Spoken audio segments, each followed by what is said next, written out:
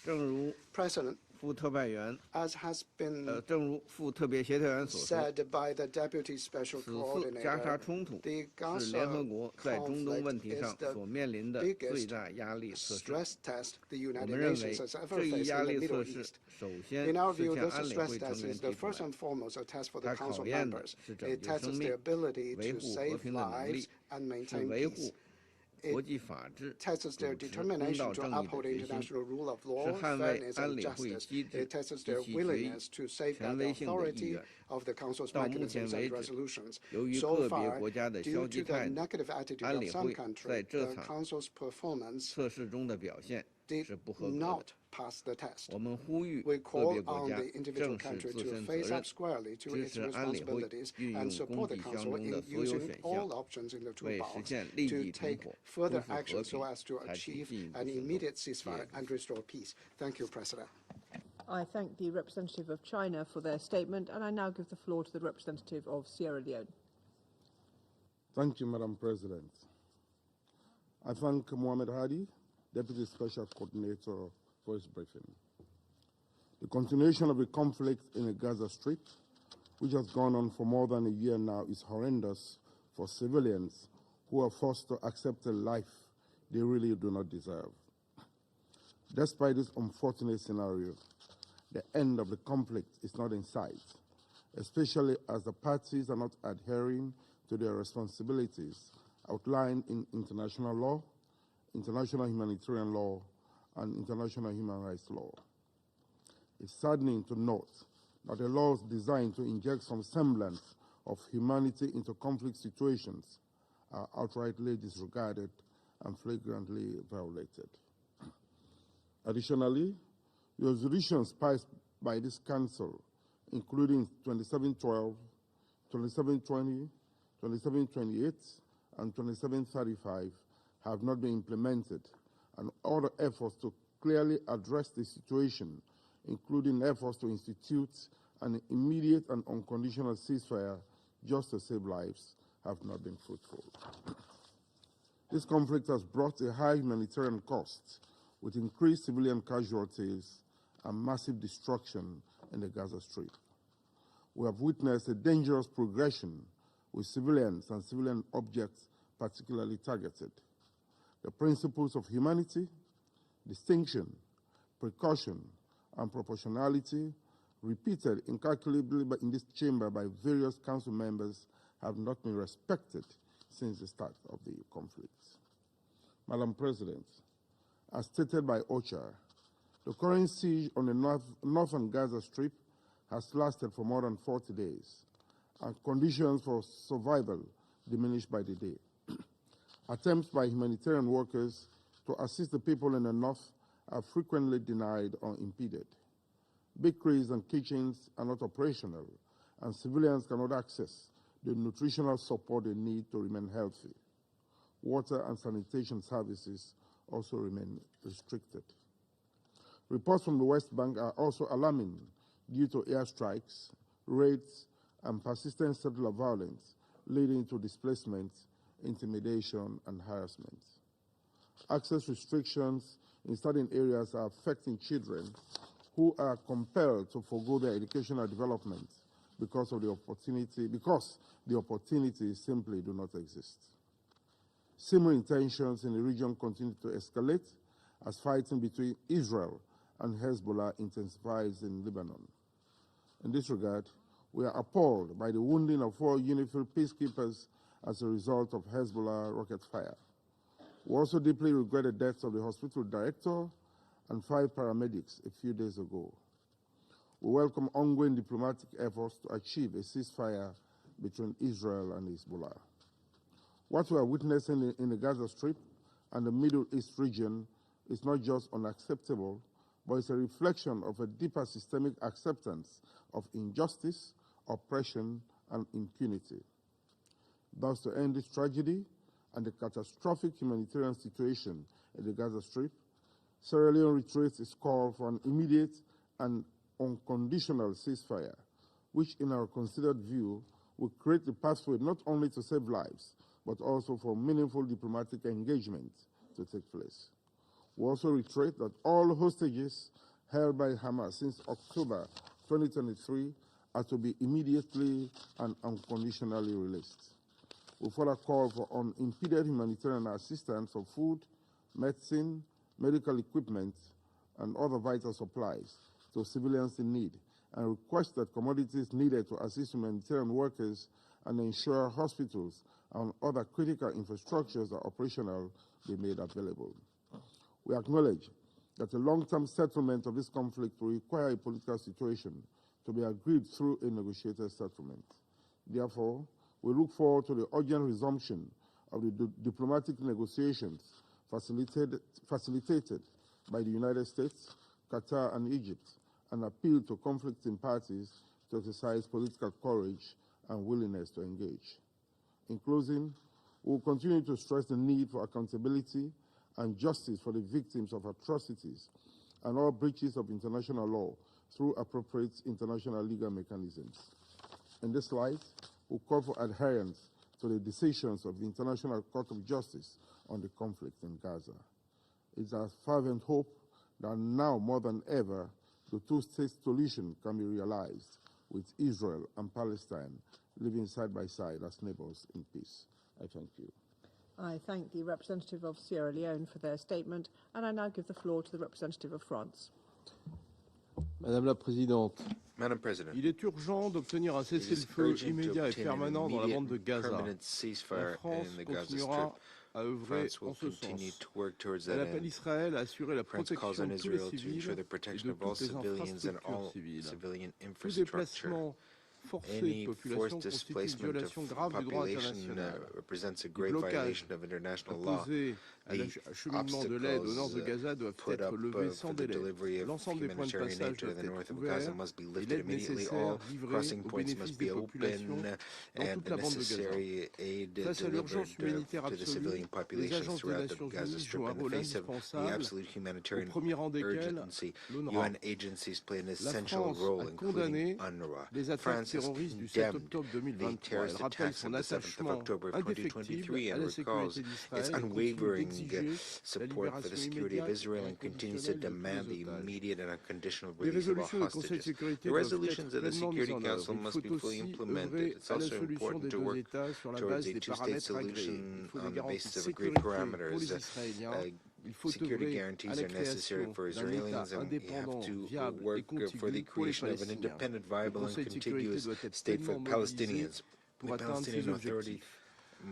Au Liban, la guerre doit cesser au plus vite. La solution est claire. Appliquer pleinement la résolution 1701 dont la mise en œuvre depuis 2006 a été insuffisante. C'est le cadre reconnu par tous. Il est plus que jamais pertinent. Il faudra s'assurer que la résolution 1701 soit respectée par tous. La FINUS joue à cet égard un rôle clé. Son action peut être renforcée tout en restant dans le cadre de son mandat. La France rappelle qu'elle condamne toutes toutes les atteintes à la sécurité de la France cellule. Celle-ci doit condemns pouvoir all exercer sa liberté de mouvement attacks afin de against the mettre en œuvre security son of mandat. UNIFIL. It must be Il able est to nécessaire exercise its enfin freedom que of le movement gouvernement to libanais implement its mandate. poursuive It's le déploiement finally de ses forces armées au sud Lebanese du government Litanie. must continue La the conférence deployment de of its Paris du armed 24 forces to octobre the a south permis de of mobiliser Litani. 200 The millions de conference dollars in à Paris cet on the effet, 24th of en October sus made de it possible 800 to raise millions de $200 dollars pour l'aide million humanitaire. for this C'est end, dans cet in esprit addition que to la the France $800 reste million pleinement for engagée humanitarian aid. et And poursuit it's in this activement ses spirit that contacts France avec will les remain différents engaged acteurs and pour parvenir continue à un its contacts cessez-le-feu with all the et à different une actors to achieve a stabilité ceasefire durable le long de and la ligne bleue. lasting stability along the blue line. Thank you. The representative of France for their statement, and I now give the floor to the representative of Slovenia. Thank you, President. I wish to begin by thanking Deputy Coordinator Hadi for his briefing. Madam President, since day one of the war in Gaza, there was one common denominator to all our statements in this organization's chamber.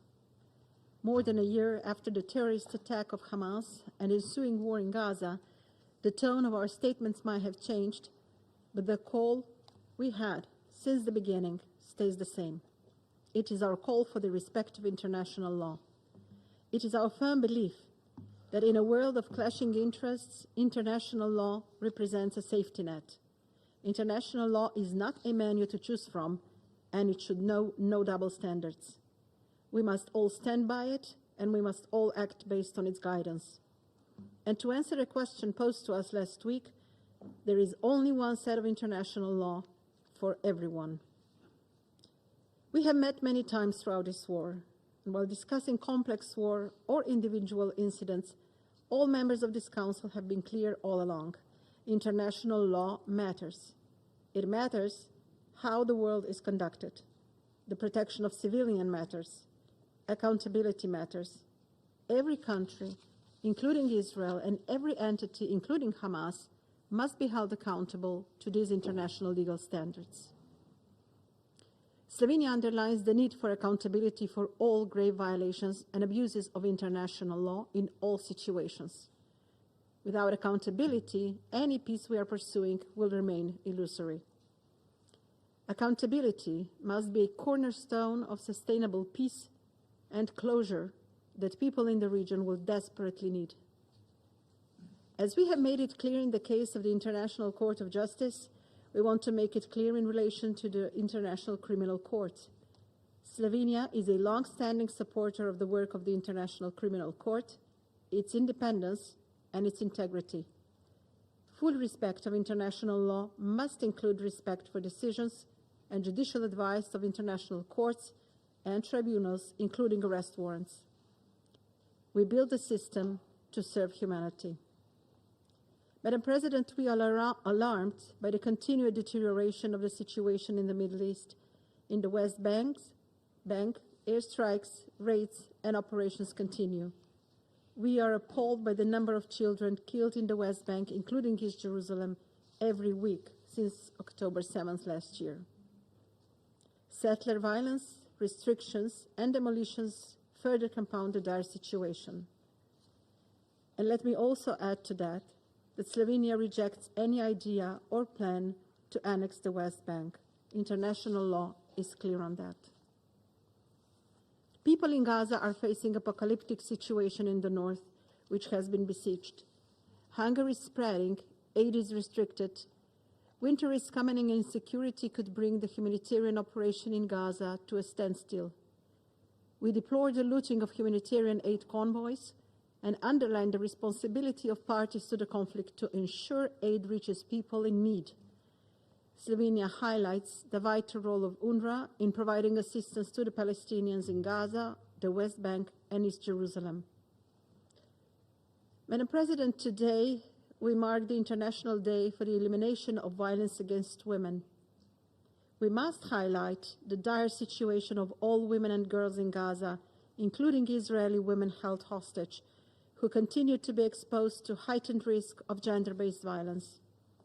Displacement, overcrowding, and lack of privacy in temporary shelters deprive women and girls in Gaza of safe spaces, rendering them more vulnerable to violence and abuse. Madam President, when meetings end and lights go off in this chamber, our work only ends if we manage to give people on the ground hope for a better tomorrow. As the Secretary General said some weeks ago, the only certainty people in Gaza have is that tomorrow will be worse. This seems to also be the case for the remaining hostages. So our work cannot stop here. We must do more. We must achieve an immediate, unconditional, and permanent ceasefire. This Council must act decisively and give people on the ground hope for a better tomorrow. I thank you. I thank the representative of Slovenia for their statement, and I now give the floor to the representative of the Republic of Korea. Thank you, Madam President. I would like to thank Deputy Special Coordinator Hadi for his briefing. Madam President, 1 week ago, the Security Council received a briefing calling for the urgent need for an immediate ceasefire and the release of hostages in Gaza. Today, we have received another sobering briefing, which gives us a strong sense of déjà vu. Since October of last year, the Security Council has held numerous meetings with countless briefings. For more than 13 months, we have experienced in this chamber endless déjà vu. However, in the repetition of meetings, we are also able to identify a clear tendency, the voice of the international community, to end the bloodshed.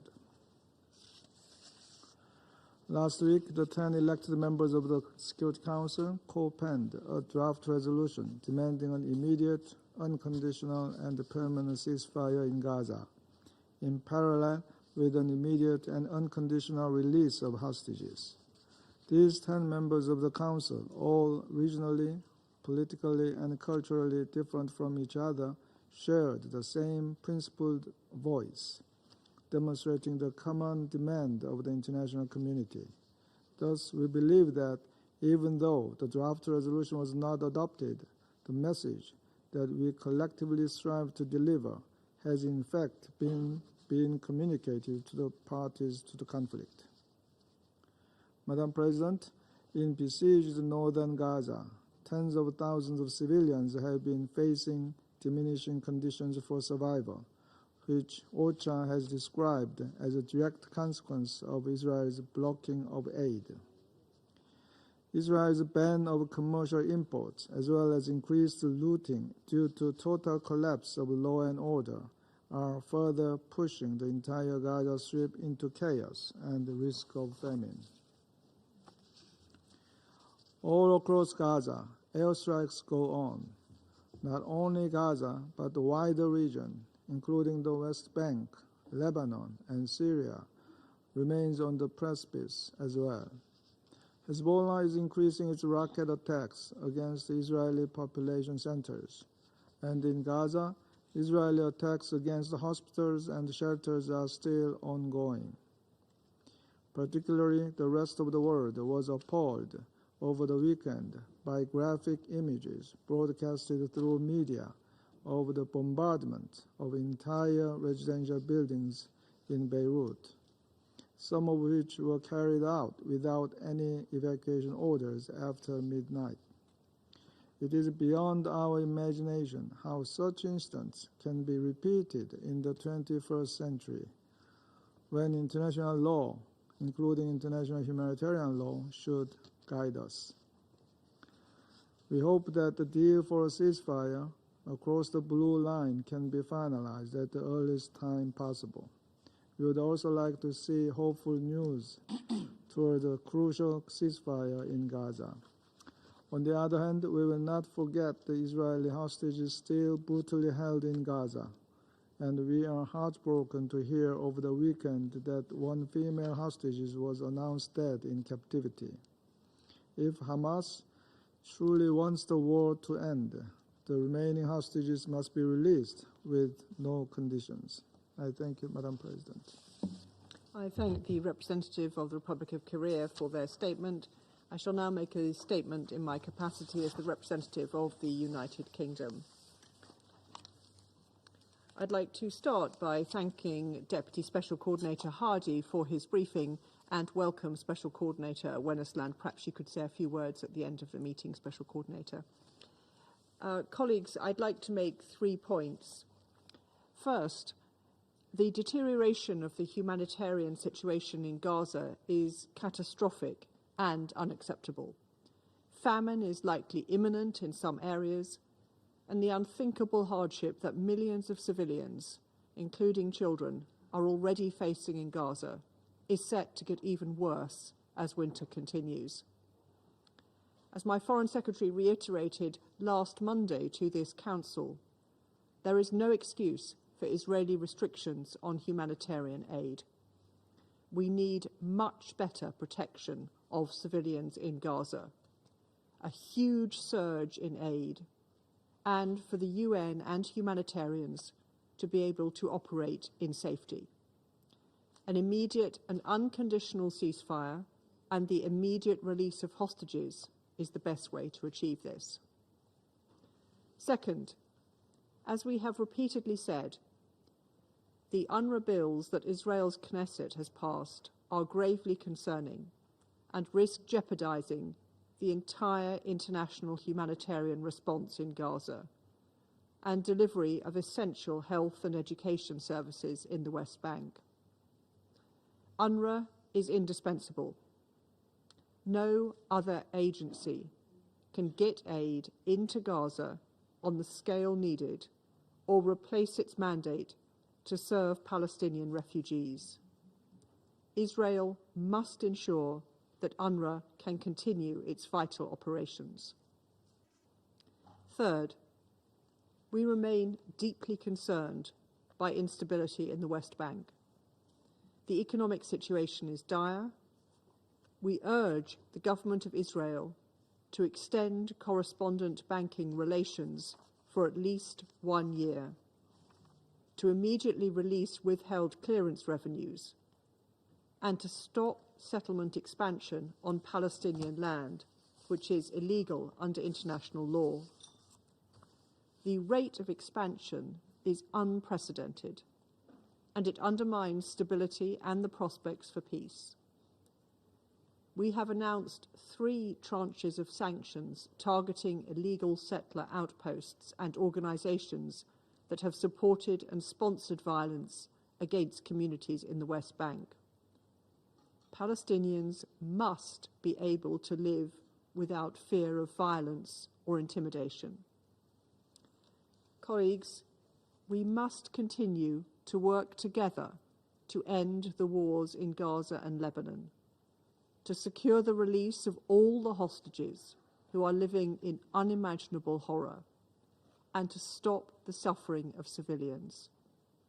Too many people have lost their lives.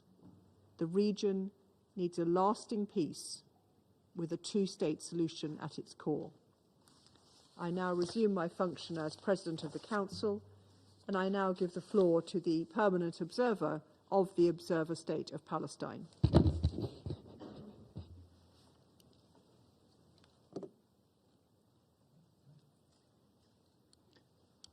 Madam President, I thank you for convening this meeting and thank Mr. Muhanad Hadi for his presentation, yet again conveying the gravity of the situation in this moment. Madam President, we have spoken many times of transforming the Middle East through peace. This war, this genocide, is transforming the Middle East for generations to come, with the gravest implications for our region and the world. We say once again that this fire will devour everything on its path if it is not urgently stopped. This bloodshed, this inhumanity, has and will have devastating consequences. Some we can all foresee, some we can barely imagine. Madam President, every state presented in these United Nations has a decisive choice to make, whether to defend the rule of international law and the common institutions of humankind, or to defend the massacres perpetrated by this Israeli government. The choice seems quite simple, but it seems a few politicians around the world have difficulties making the right choice regardless how evident it is. We demand them to stop playing political games with our people's life. Our children should not be sacrificed for the sake of your political calculations and ambitions, nor should they be left as prey to political ideologies blinded by hate and fanaticism. These politicians are the ones who attack judges in order to shield war criminals, who justify mass indiscriminate killing and starvation of an entire civilian population. They are the ones who cynically explain that settlers should be supported and that the indigenous people should be forcibly removed. They are the ones who consider that rights vary according to nationality or faith. To them we say, if you are not able to be on the right side, then at least step aside. No, Netanyahu is not Dreyfus. Netanyahu is not Dreyfus, as the arrest warrant against him has nothing to do with his faith and everything to do with his crimes. Stand up to his divergence and distortions, to his smearing, his threats, and his attacks. The ICC, the ICJ, this Council, and the General Assembly, the Secretary General, and the United Nations are not anti-Semitic. I repeat, they are not anti-Semitic. And Netanyahu's efforts to frame efforts to uphold international law as anti-Semitic must be firmly rebuked. No one should accept such rhetoric, and no one should shy away from taking every step necessary to advance accountability, freedom, and peace. No one should be deterred by the Israeli government's bullying and blackmail.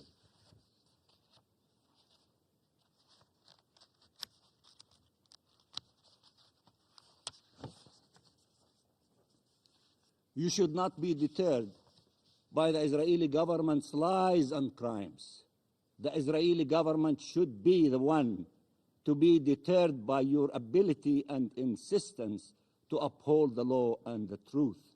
You must act now to restore primacy to international law, to the humanitarian and human rights laws that Israel is shredding to the detriment of all. Madam President, Palestinians in Gaza are bracing for another winter as they live in makeshift tents, besieged and bombed, without any infrastructure to sustain life, amidst all the destruction and death, and while famine has made its way into what remains of their lives. How much more suffering must they endure? Their agony must be brought to an end, and life and hope must be restored.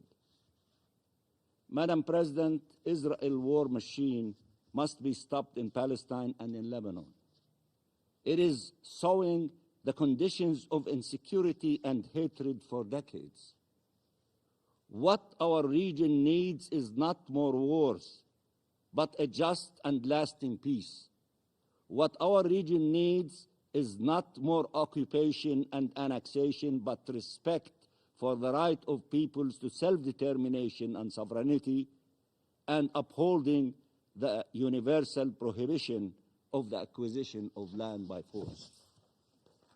This Israeli government has its plan, the general's plan in Gaza and the settlers' plan in the West Bank, including East Jerusalem. These plans are the prolongation of the dispossession and displacement of the Palestinian people over decades.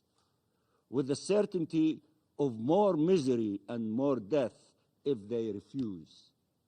What is the international community's plan? What is your plan, the mighty Security Council? It is enshrined in the UN Charter. That's what should be your plan. UN resolutions and ICJ rulings. However, it requires that decisive measures to be taken to uphold it, to implement this plan, to take it beyond words into deeds, to stop Israeli airplanes, tanks, and bulldozers, to save the millions of children, women, and men whose lives are imperiled, and to chart an irreversible pathway to freedom and justice, the only way to achieve shared peace and security. That is the plan. That should be your plan. Do not allow a solvable political conflict to be transformed into an eternal religious conflict. Don't allow that to happen. This would have terrible, unimaginable consequences for our region and the world. The fate of our region is being determined in Gaza. The fate of our region is being determined in Gaza. And if the horrors continue, it is easy to foresee what that fate would be. Either Gaza becomes the graveyard of international law or the land of its resurrection. The choice is simple and clear, and it is yours. The Israeli government expects the Palestinian people to surrender. We will never surrender. Your governments to surrender. The choice is yours. The UN to surrender. The UN should never surrender. International courts to surrender. They should not surrender. And to betray every principle humanity has ever pledged to uphold and every rule humankind has enacted. Surrender is not an option. Keep dreaming. Surrender will never be an option. Freedom will not be surrendering. The Palestinian people will not surrender. We will continue our struggle for freedom and to put an end to this illegal occupation as the International Court of Justice has articulated. Surrender is not an option. We need to collectively fight back with every legitimate tool at hand to change history's trajectory, to save lives, and all lives, not the lives in your mind, all lives, to uphold the law, to achieve freedom, justice, and peace.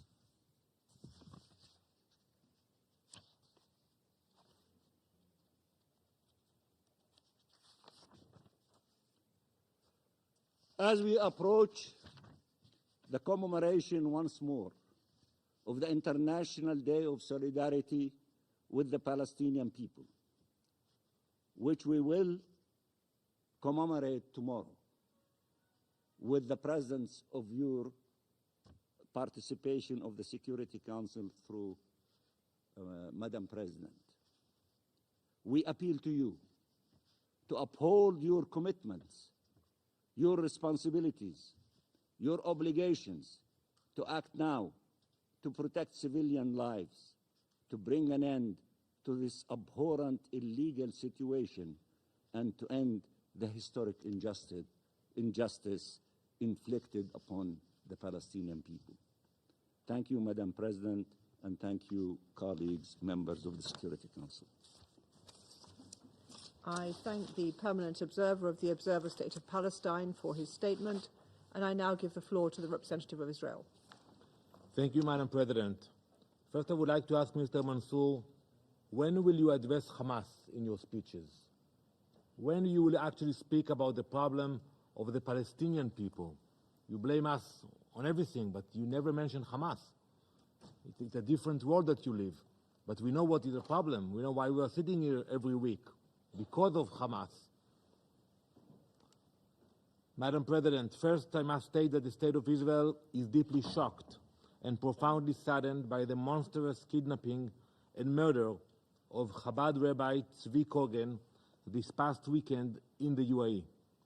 Israel will use all means available against those responsible for this barbaric act and those who orchestrated it. None will escape justice. I greatly appreciate the cooperation of the UAE in investigating this murder. We will strengthen the ties between us in the face of attempts by the axis of evil to undermine those ties. Also, I would like to mention that we are moving towards a ceasefire with Lebanon. However, at the same time, Hezbollah launched over 500 rockets at millions of Israeli citizens just 24 hours ago, over the last weekend. 500 rockets rained down on innocent families, schools, and homes, leaving millions of civilians scrambling for shelter. Iran's proxy attempts the mass murder of Israeli daily. How many more rockets must be launched before this council faces the reality of who the true aggressors are? Madam President, last week the International Criminal Court has severely weakened our international system, its laws, its norms, and most importantly, its legitimacy, more so than at any other time since the Second World War. It decided to issue arrest warrants against a democratically elected leader of a law-abiding state, Prime Minister Netanyahu and our former Defense Minister Gallant, for acting in defense of Israel following the largest massacre of Jews since the Holocaust. All the while, Hamas still holds 101 of our people hostage. The very fact that the ICC thought it appropriate to issue arrest warrants for a democratically elected leader alongside an arch-terrorist responsible for the October 7 massacre is a mockery, a circus, an insult to the victims of October 7 and the victims of real war crimes committed around the world. The ICC has become the International Circus Court. The legal issues surrounding the warrants are glaring. Israel is not a member of the court, nor a party to the Rome Statute. Yet the ICC shamelessly claims jurisdiction, blatantly bending its mandate to serve the political agendas of its prosecutors. This is not justice. It is diplomatic terrorism. The harm caused to the international legal system will never be repaired. They have loudly and proudly declared that they are not impartial, that they will act based on the biased political agendas of its prosecutors, that they have absolutely no interest in justice. The ICC was established to uphold principles of justice, accountability, and the rule of law. Instead, it has surrendered to the most barbaric terrorists on the face of the planet. It has reduced itself to a political tool used against democracies, while turning a blind eye to the atrocities of the world's worst regimes. Last September, I spoke of the diplomatic terrorism which has been weaponized against the people of Israel. This is that diplomatic terrorism at its most dangerous. It is not about enforcing international law, it is about distorting it. Madam President, esteemed member of this Council, consider the world we now inhabit. Please take a moment to look what's happening. Bashar al-Assad remains in power after the deaths of over 500,000 Syrians during a brutal civil war. Ayatollah Khamenei oversees the Islamic regime in Iran that imprisons, tortures, and murders tens of thousands of its own citizens while funding global terrorism. Conflicts rage across the globe, in Ukraine, Sudan, Afghanistan, and countless others. Yet, the ICC's focus is on the leader of the only democracy in the Middle East, charged with the so-called crime of protecting its people from Hamas, the terrorists who burned families alive, raped women in their homes, and kidnapped over 200 to their terror dungeons.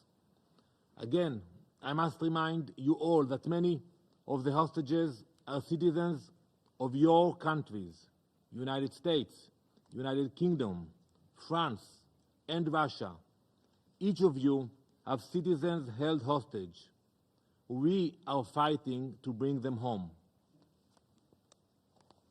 Make no mistake, this is not just an attack on Israel.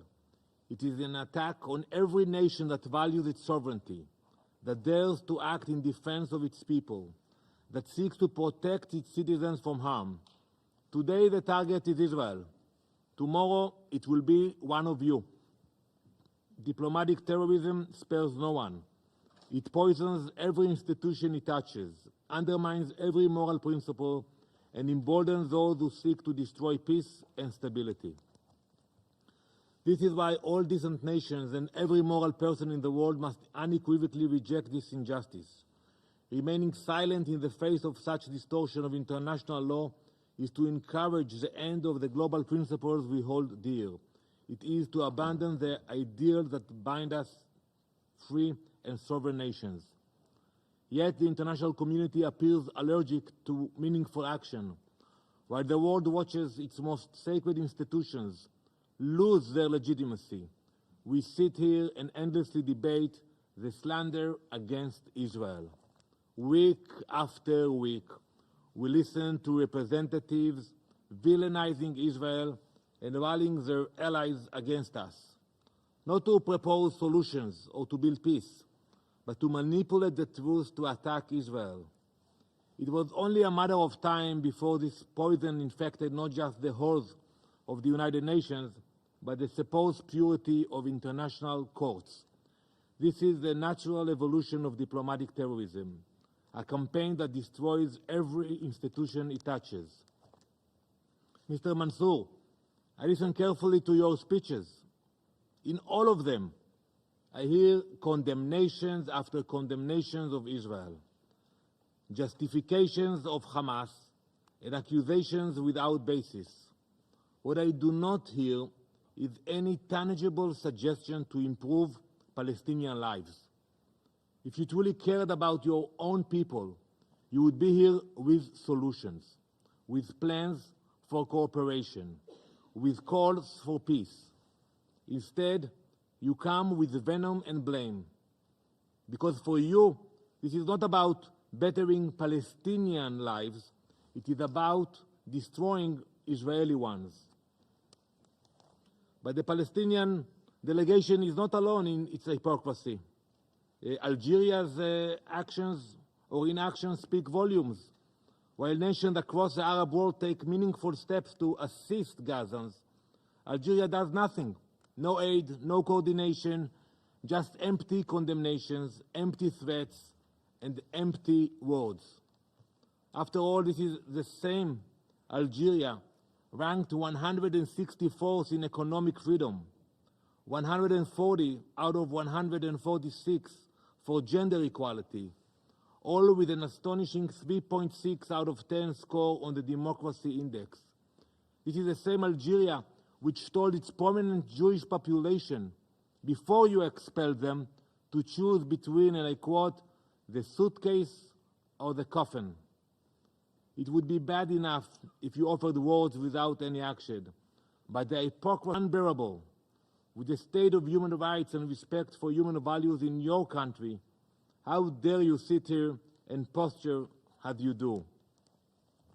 Madam President, the ICC's actions and the venom we hear in this chamber are symptoms of a larger disease, the destruction of international norms by diplomatic terrorism, a world where aggressors are emboldened, defenders are villainized, and justice is a tool of convenience in a world on the edge of chaos.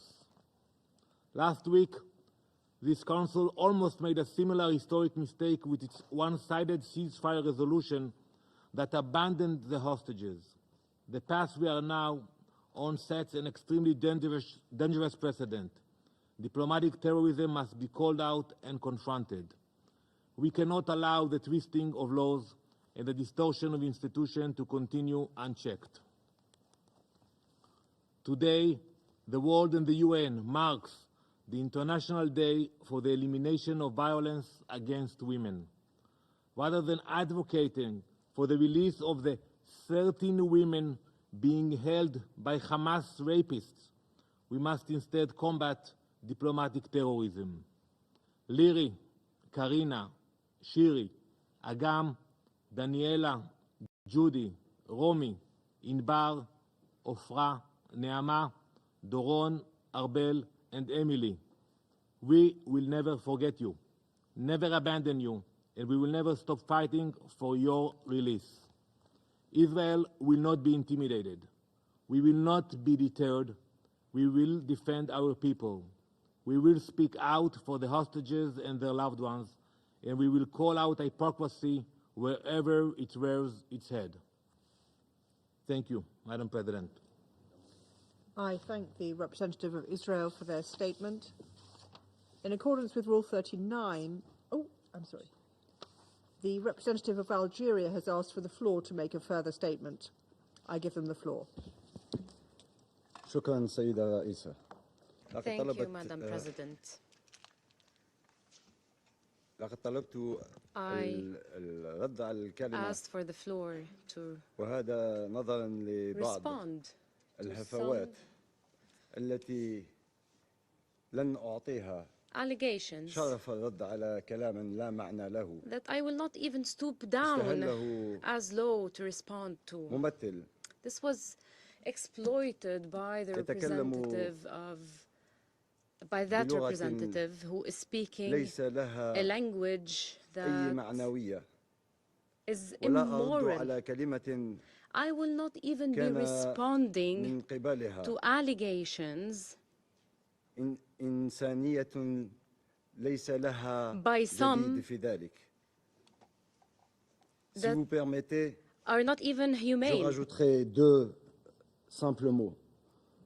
Une réponse à un sanguinaire qui tue enfants et femmes ne mériterait pas someone who's bloodthirsty and who kills women and children does not deserve to be made at this table. A response to a person who everyone here in headquarters and around the world est témoin d'un génocide is witnessing a genocide perpetrated against a population that is defenseless attaché à un espoir de l'application du droit international to hold fast to the hope of international d'avoir la voix sur cette table, and certainly aussi bien comme membre des Nations does Unies, not mais deserve aussi to have a voice here at the table. Indépendant. And they deserve to have a voice at this table and as an independent state in the United Nations. Thank you. I thank the representative of Algeria for their statement. Colleagues, can I just remind that this is an official meeting of the Security Council and all participants are expected to observe appropriate standards of tone and conduct. The permanent observer of the Observer State of Palestine has asked for the floor to make a further statement. I give him the floor. I'm terribly sorry, Madam President, for taking the floor again.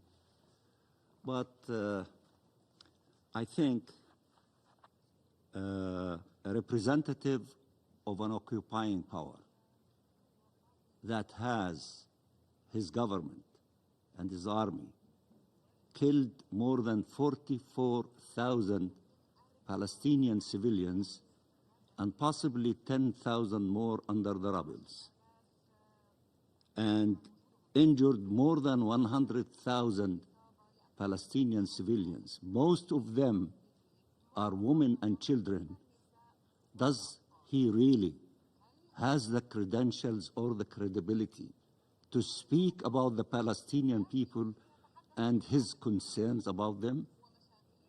He represents a government, the head of it is a war criminal in which a warrant of arrest by a very important court, global court, the ICC, has issued that warrant of arrest for him. And the entire membership of the ICC, including all members of the European Union, all the states who are friends of the State of Israel, announced in the name of Mr. Borrell, their foreign minister, that all member states of the European Union, member of the ICC, and others said that they honor and respect the independence and the position of the ICC. And even today, the 15 members of the Security Council, the representative of the occupying authority, the representative of those who committing genocide, was not listening to any one of you, because all of them, they said to you, stop the crimes, stop the killing, stop the starvation, send assistance to the Palestinian people in Gaza, including in northern Gaza. Don't stop the humanitarians from conducting their business. You don't listen. You listen to the noise in your head, but you don't listen to the distinguished member of the Security Council, who are some of them advising you with a solidarity with you, and you don't even listen. It's either your way and the highway, and it is going to be the way of the international community, the Security Council, and you are going to be running on the highway. You do not have credibility. You don't listen. And they keep telling you the same messages, still you don't listen. Listen to them. Listen to international law. Listen to what the UN stands for. Don't try to change things and to tailor a system which is a system completely in contradiction with what we all agree to. That will never happen. Wake up. Listen to the international community. Listen to justice. Listen to fairness. Listen to the people who want their hostages to be released, not to be killed on daily basis. Ceasefire. Ceasefire now. Hundreds of millions of people are saying that in all corners of the globe. Listen to them, including in Israel, including Jews in the United States of America, and their youth in universities and colleges. They're telling you, ceasefire, ceasefire now. This is how the hostages will be released. You're not listening to anyone. You're listening to extremism, to fanaticism, to the